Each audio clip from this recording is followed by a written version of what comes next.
అయితే మిగతా పిల్లల్లాగా వీడు నార్మల్ గా ఉండలేడా? అందరితోనూ వాళ్ళు కలవనందువల్ల వాళ్ళని అబ్నార్మల్ అనుకోకండి. They can be extraordinary, out standing. అది వాళ్ళ ఒంటరితనం కాదు, అదే వాళ్ళ వ్యక్తిత్వం. అందరూ వెళ్లే బాటలో కాకుండా వాళ్లకంటూ ఓ బాట నేర్పరచుకుని వెళ్లాలని ప్రయత్నిస్తారు. అదంతా ఓకే, బట్ వాళ్ళని మీ ఇష్టం వచ్చినట్టు చేయండి అని వదిలేలేం కదా. అకాడమిక్సే ఇంపార్టెంట్. సరిగ్గా మార్క్స్ రాకపోతే ఐఐటి, ఐఐఎం ఎలా చదువుతారు? ఐఐటి, ఐఐఎం అంతా ఓకే, నేను కలలు కనకూడదు అంటాం లేదు. మనం అచీవ్ చేయలేనివి వాళ్లపై రుద్ది వాళ్ల ద్వారా అచీవ్ చేయాలనుకోవడం తప్పేగా. తను హైపర్ యాక్టివే కాదు, హైలీ ఇంటెలెక్చువల్. ఇన్ఫాక్ట్ చెప్పాలంటే మనకంటే 2 స్టెప్పులు ఎప్పుడు పైనే ఉంటుంది. తప్పును కూడా బ్రిలియంట్ గా చేస్తారు. She is gifted child. మీరెంత చెప్పినా మార్క్స్ స్కోర్ చేయకపోతే స్కూల్ కి వెళ్లి చేతులు కట్టుకుని సమాధానం చెప్పేది మనమేగా. ఆ స్కూలే కావాలని మనమే కదా క్యూలో నించున్నాం. అప్పుడు చేతులు కట్టుకుని నోరు మూసుకుని ఉండాలి కదా.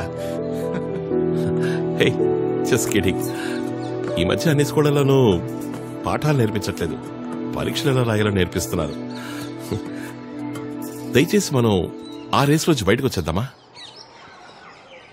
పిల్లల్ని పుస్తక జ్ఞానానికే పరిమితం చేయకుండా వాళ్ళకి లోక జ్ఞానాన్ని నేర్పుదాం. ఇది ఎప్పటికి సర్దుకుంటుంది? పోను పోను సర్దుకుంటుందండి. మీ క్లినిక్ స్కూల్లా ఉంది సార్. Thank you. మీ పిల్లలు చదివే స్కూల్లో నైనాకి సీట్ ఇప్పిస్తారా? Actually my wife is part of the school, you know. తనని అడిగి హలో, డాక్టర్ అంకుల్ బిజీగా ఉన్నారు. It's okay. థ్యాంక్ యూ నైనా.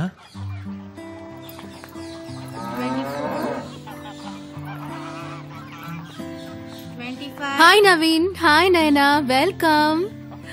మీరు బయలుదేరండి, పిల్లల్ని నేను చూసుకుంటాను. ఇది స్కూల్లో ఉండదు అన్నారు, ఇక్కడ కూడా పిల్లల్ని శిక్షిస్తున్నారు.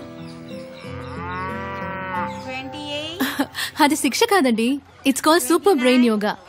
పిల్లలు బాగా చురుగ్గా ఉండడానికి, బాగా కాన్సన్ట్రేట్ చేయడానికి మేమిచ్చే ఒక చిన్న ఎక్సర్సైజ్. యు డోంట్ వరీ, నేను చూసుకుంటాను. హే కిడ్స్, మీకు కొత్త ఫ్రెండ్స్ వచ్చారు, మీరు అక్కడికి వెళ్ళి కూర్చోండి.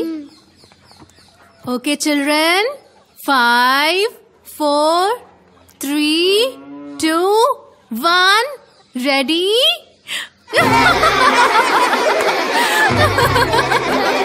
వీళ్ళకేమన్నా పిచ్చా? అది నేను అనుకుంటున్నా.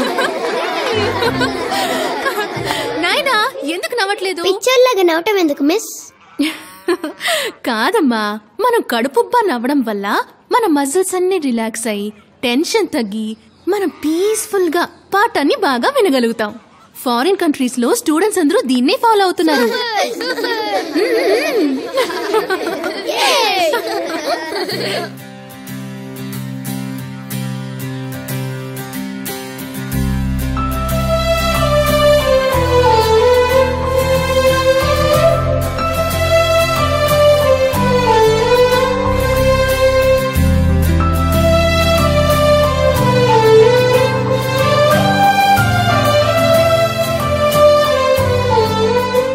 ఇంతకీ నేను చెప్పేది ఏంటంటే, టీచర్స్ నాలాంటి డాక్టర్స్ ఓవర్ గా మాట్లాడి అడ్వైస్ చేయక తప్పదు.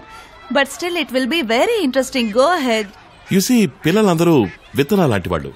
పేరెంట్స్ అందరూ తోటమాలలు, ఫ్యామిలీ, రిలేటివ్స్ ఆ విత్తనాన్ని అంటి పెట్టుకున్న మట్టి. టీచర్స్ సూర్యకాంతి లాంటి వాళ్ళు, ఫ్రెండ్స్ వాటర్ లాంటి వాళ్ళు. ఇక థెరపిస్ట్ ని, డాక్టర్స్ ని అగ్రికల్చరల్ ఆఫీసర్స్ అనొచ్చు. డాక్టర్స్ ఇచ్చే అన్ని థెరపీల కంటే ఫ్యామిలీ థెరపీయే బెస్ట్.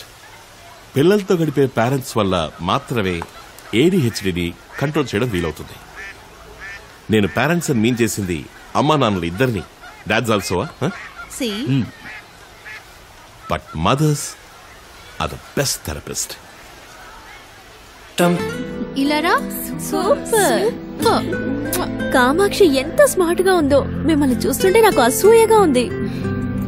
అసలు ఏం ఫాలో అవుతున్నారు? నేను ప్రెగ్నెంట్ గా ఉన్నప్పుడు ఒక మంచి విషయాన్ని ఫాలో అయ్యాను.